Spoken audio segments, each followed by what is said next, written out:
Well, new at 4, it's been less than a month since former Low Country attorney Alec Murdaugh was sentenced to life in prison. And now items from his estate where he killed his wife and son are up for sale. Murdaugh was found guilty for killing his wife Maggie and son Paul at their Carleton County property in June of 2021. Now, this is a look at that property where Maggie and Paul were found shot to death. The 1,700-acre property was used as the family's hunting lodge. The property, known as Moselle, sold today for $3.9 million to 2 buyers. The money will go to Murdaugh's legal fees, his only living son, and victims of the 2019 boat crash, and also Palmetto State Bank.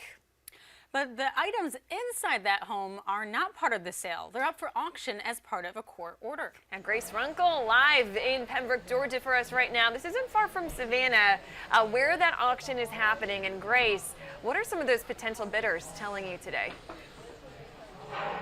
Well, 4 o'clock right now. The auction is getting underway. It's just beginning in the back room behind me here. But as soon as we walked in the door, it was clear what everyone was most interested in. And that, of course, is the living room set. Even as soon as we walked in, we actually saw people laying on the couch posing for pictures, because that's where it is believed where Alec claimed that he took that nap and he did not hear anything going on that would have tipped him off to both Paul and Maggie being killed. So it's really been the highlight. Even people just stopping by, not interested in purchasing, that's where they're going to take pictures. But it's not just big ticket items we're seeing here. They also have dishes from the Moselle home, cups, books, clothes, all from the Murdaugh family. Now, we spoke with a couple who are from the area, and they told us it's pretty sad to see the family's whole life spread out on the tables, even their Christmas decorations. But they said they could not resist coming, and like many others, they say they want the couch. I've got a man cave, or actually like a gun library, and we're avid hunters and fishermen, and I think it'd be pretty cool to have a conversational piece that I've got Alec Murdaugh's couch. I'm constantly right now trying to stay awake because it's as fast as you fall right asleep and can't hear gunshots and cars coming down the driveway, fall asleep in minutes. I'm trying to stay awake right now.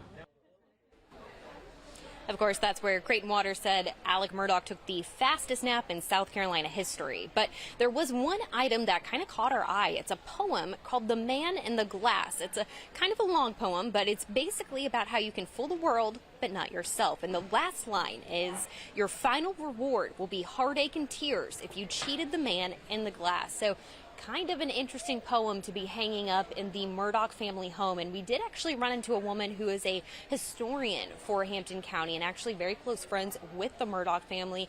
We asked her about it, and she says she thinks it came from Buster Murdaugh, so Alec's grandfather.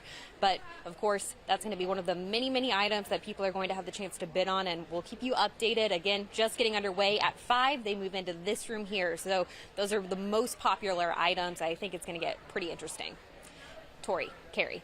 Yeah, Grace, of some of the people you spoke to today, where are most people coming from? Is this pretty specific to Georgia, South Carolina, or are you seeing people from further away? Well, I'm seeing the vast majority of the people, they're from the area, whether it's Hampton County or around where the auction's happening here in Pembroke. But I have heard people driving in from Florida because they watched every day of the trial. So I think kind of like what we saw with the trial, this is bringing in people from all over. Live in Pembroke, Georgia, Grace Runkle, Fox Carolina News. All right, Grace, thanks. Well, the mother of a Low Country teen whose death was given a fresh look in the wake of the Murdaugh murders is speaking